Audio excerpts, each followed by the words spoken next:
आज मुझे बहुत खुशी हुई है, आप लोगों ने मेरी बात को समझा, कितना एंजॉय किया है, हमारे दिलों में कितनी खुशी है।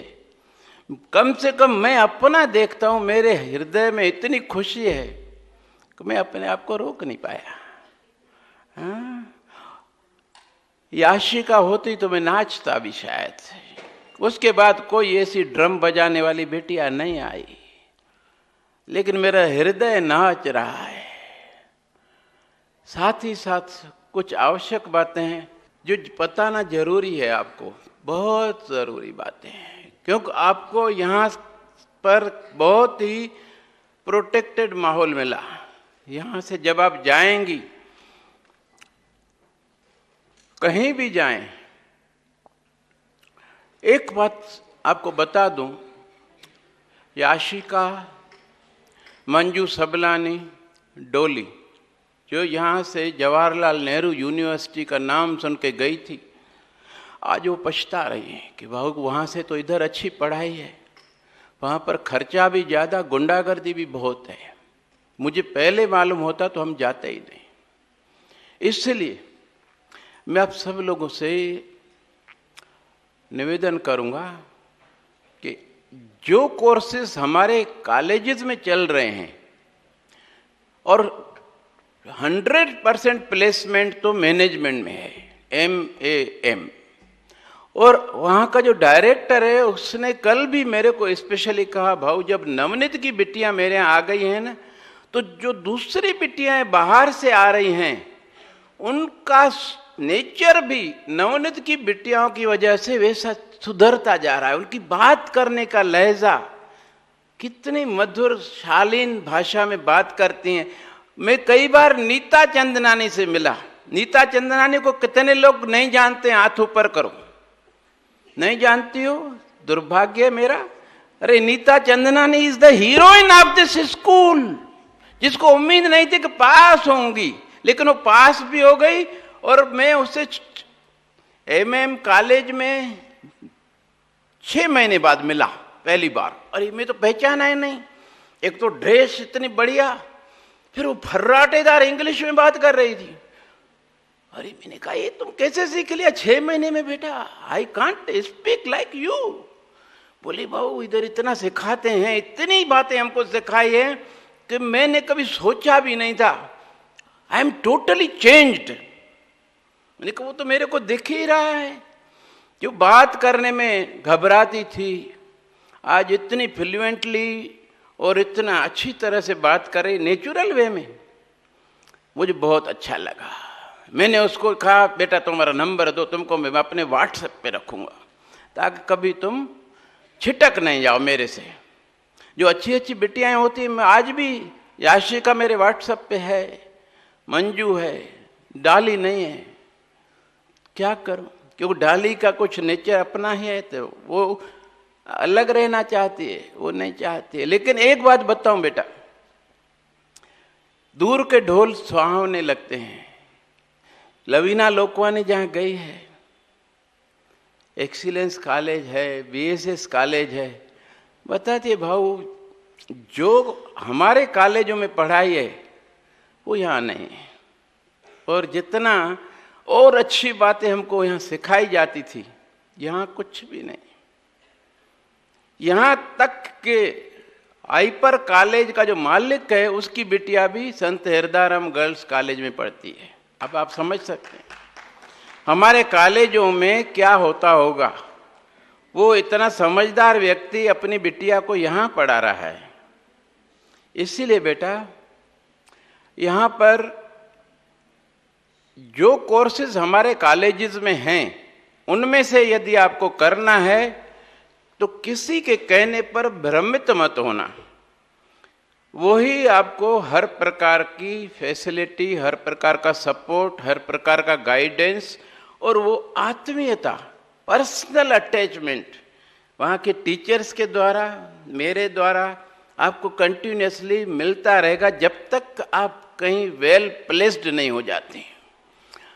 और वेल प्लेस्ड होने के लिए आपके पास भी एक समय अवधि है, एज लिमिट है।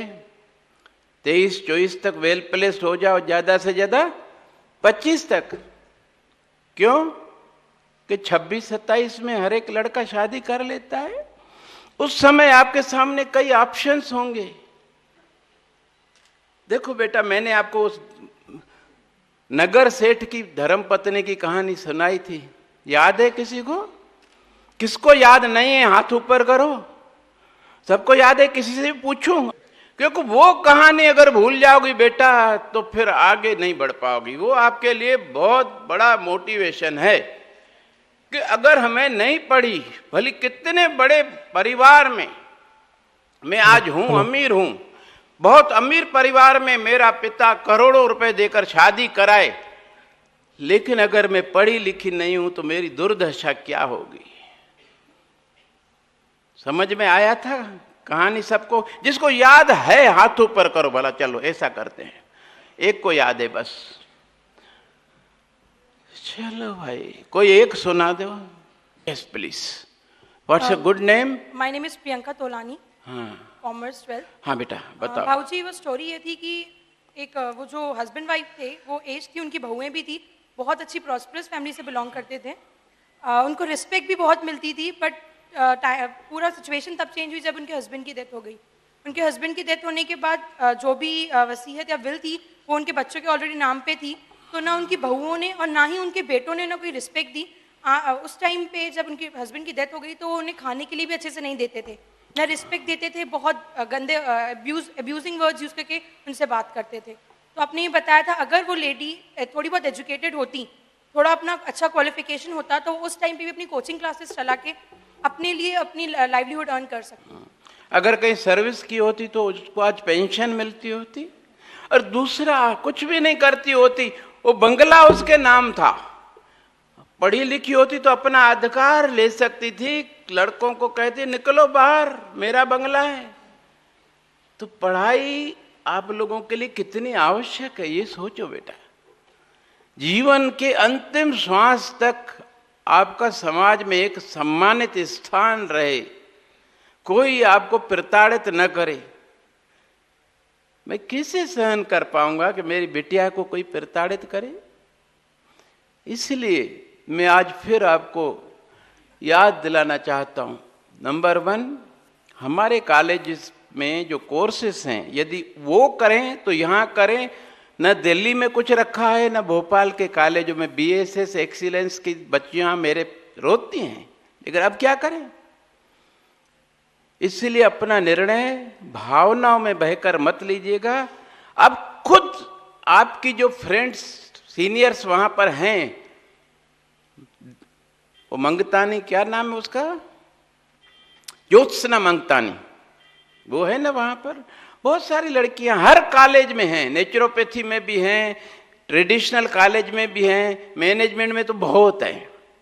आप उनसे बात करिएगा, फिर आपका विवेक कहे कि हाँ भाऊ ने सही सलाह दी है तो अब करिए। अगर आपका विवेक कहे कि नहीं यार ये तो गलत है तो मत करो बेटा। लेकिन किसी की, मेरी बेस्ट फ्रेंड जो है वो उधर जा रही तो मैं भी उसके साथ घिसटती चली जाऊं, अरे कब तक कोई साथ रहेगा? अपने जीवन का सफर हर किसी को अपनी बलबूते पर तय करना है। शादी हो जाएगी, कौन सा परिवार मिलेगा?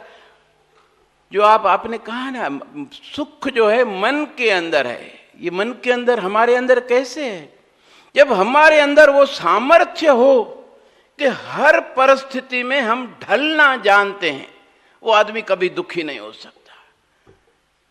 ये स्वामी विवेकानंद जी के विचार हैं, मेरे अपने नहीं हैं, लेकिन ये सत्य है। जहां भी आप जाओगे उसमें अच्छी तरह सामंजस्य बिठाने के लिए 4-6 महीने लग जाते हैं। आपके अंदर अगर धैर्य है, इमीडिएटली रिएक्ट नहीं करती हैं, वाणी में सौम्यता है, दूसरों के प्रति सम्मान का भाव है, तो हर कोई वहां पर आपको न सिर्फ सम्मान देगा, हर प्रकार का सहयोग करेगा। और एक बार आपने अपने आप को प्रूव कर लिया तो everybody will love you, will obey you. आपके सास ससुर भी आपसे पूछेंगे कि बिटिया क्या करना है, इस बात का बताओ, तुम पढ़ी लिखी हो ना। आपकी इतनी कदर है पढ़ी लिखी बहू की बेटा, इसीलिए अच्छी तरह पढ़ाई करो।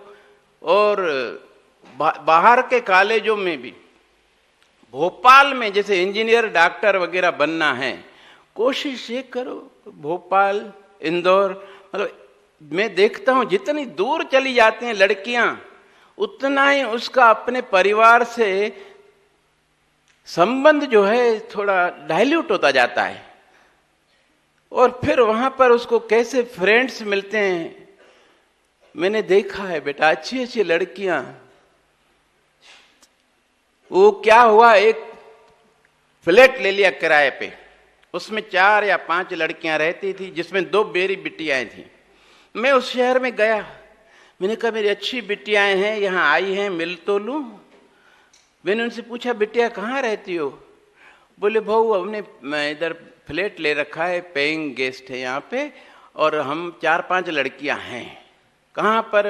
बोले मालवीय नगर में। अरे मालवीय नगर तो मैं शाम को 6 बजे आ रहा हूँ, स्वामी जी के शिष्य वहां रहते हैं, उनके साथ मेरा अपॉइंटमेंट है, वहां मिलो मेरे को। अब मिली तो सही, लेकिन देखकर मैं अचंभित रह गया कि ये वो मेरी लड़कियां हैं।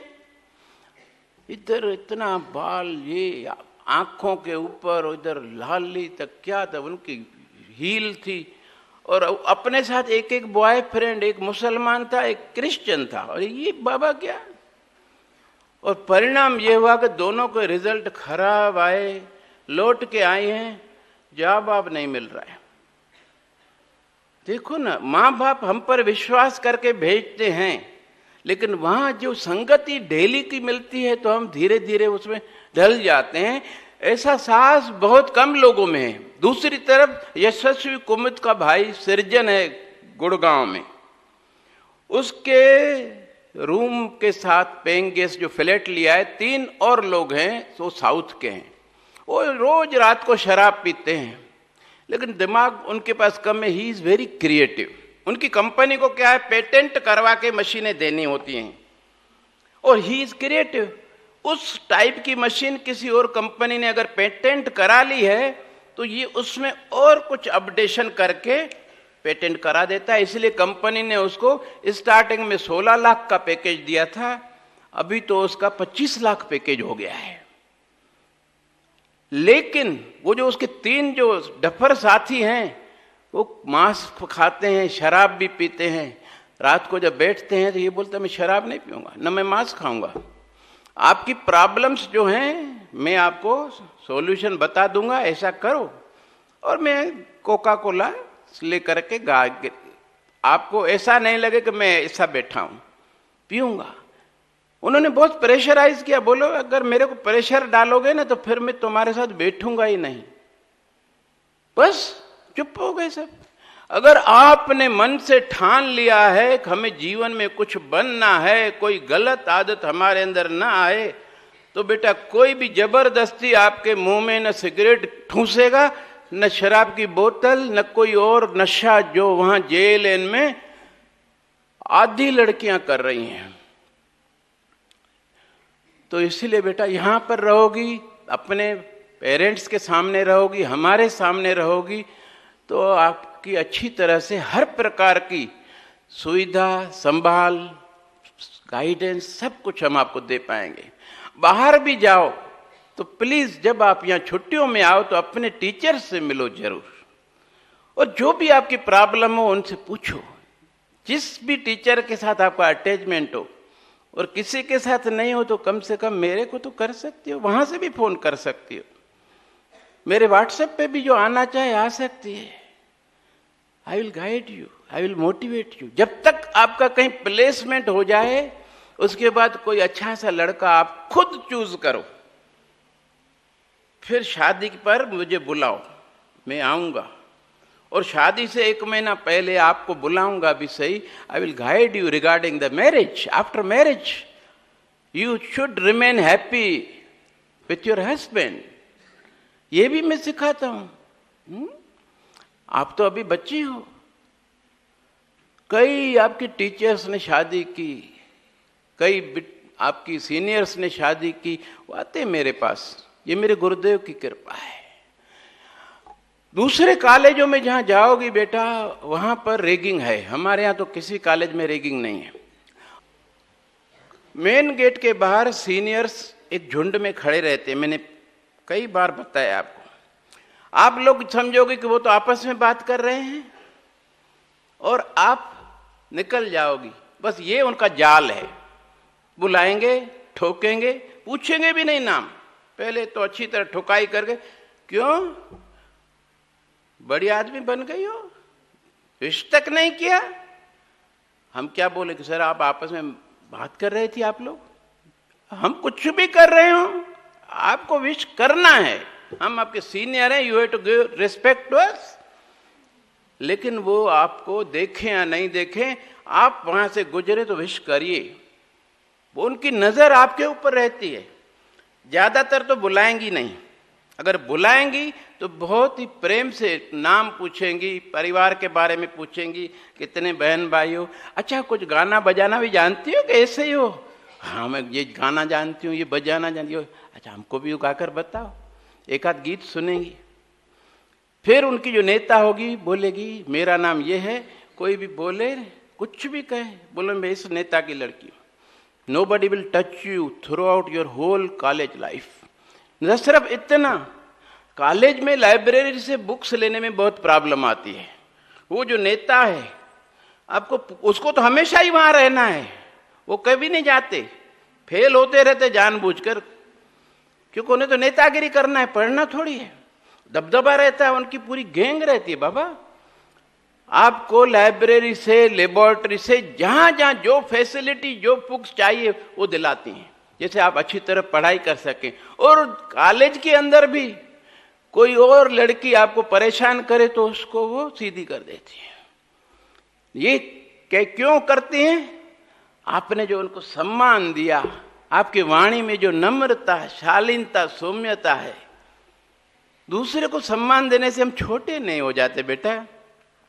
लघुता से प्रभुता मिले और प्रभुता से प्रभु मिलता है। धीरे धीरे हमारे विचार भी उच्च होते जाते हैं, एक दिन प्रभु के साथ लौ लग जाती है। लेकिन शुरुआत कहाँ से होगी? नम्रता से, अपने आप को छोटा समझने से, हृदय से। दिखावे का नम्रता नहीं चलती है। हृदय में अहंकार नहीं हो। जिसके अंदर अहंकार है उसकी वाणी में कर्कशपना अपने आप आ जाता है, कटु। उसकी बात तो करती है, लगता है लड़ रही है। होता है कि नहीं होता है? क्योंकि माँ के साथ ऐसा बात किया है ना हमने, यहाँ पर आदत जो पड़ गई है, उस आदत को अब बेटा इधर छोड़ के जाओ हमारे पास, गुरु दक्षिणा के रूप में अपने टीचर्स को वो देकर जाओ आदत। क्योंकि वहां आप अगर इस तरह कटु भाषा में बात करोगी तो बहुत दुख पाओगी। मैं आपके सुख, समृद्धि, आनंद से भरे हुए भविष्य की मंगल कामना करता हूं, भगवान से प्रार्थना करता हूं, जहां भी रहें आप खुश रहें, हर खुशी हो वहां तू जहां भी रहे। एक बात और बता दूं, हमारे कॉलेजेस में डिफरेंट टाइप के वजीफे, स्कॉलरशिप्स, बहुत तरीके के स्कॉलरशिप्स। यानी कोई भी लड़की अगर फाइनेंशियली वीक है तो उसकी वजह से उसको कॉलेज में कोई प्रॉब्लम नहीं आएगी।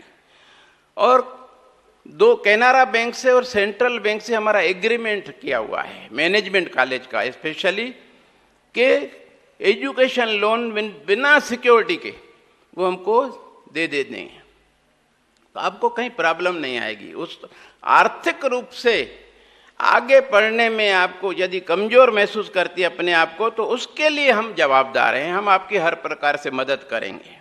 ये सुविधा सबको ही देते हैं हम। बाहर के स्कूलों की बच्चियां आती है, गांव की बच्चियां, अभी भी कुछ गांव की बच्चियां हमारे नेचुरोपैथी कॉलेज में पढ़ने आई हैं, न फीस देती हैं, न हॉस्टल में खाने का देती हैं, न किराया, कुछ भी नहीं लेते हम उनसे।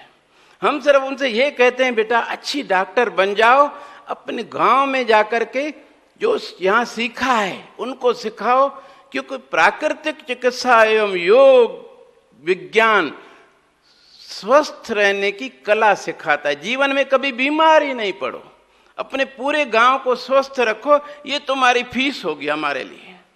ऐसा भी होता है, क्योंकि हम लोग पैसे कमाने के लिए यहाँ नहीं हैं। और विशेष रूप से आप लोगों के लिए गुरुदेव ने ये नर्सरी केजी से लेकर कॉलेज खोले हैं, इतनी 300 बेटियाओं के लिए हॉस्टल है, ताकि आप यहाँ सुखी रहें और कुछ बन जाएं। आप बन जाएंगी तो ये देश बनेगा, आगे चल के देश को आपकी आने वाली पीढ़ियां और बढ़िया, अपने से बढ़िया पढ़ाओगे ना अपने आने वाली पीढ़ी को भाई, क्योंकि अब तब आपके पास सामर्थ्य होगी। तो कितनी बड़ी राष्ट्र की सेवा है, और हम उसमें नींव के पत्थर बने, ये हमारा सौभाग्य होगा। धन्यवाद।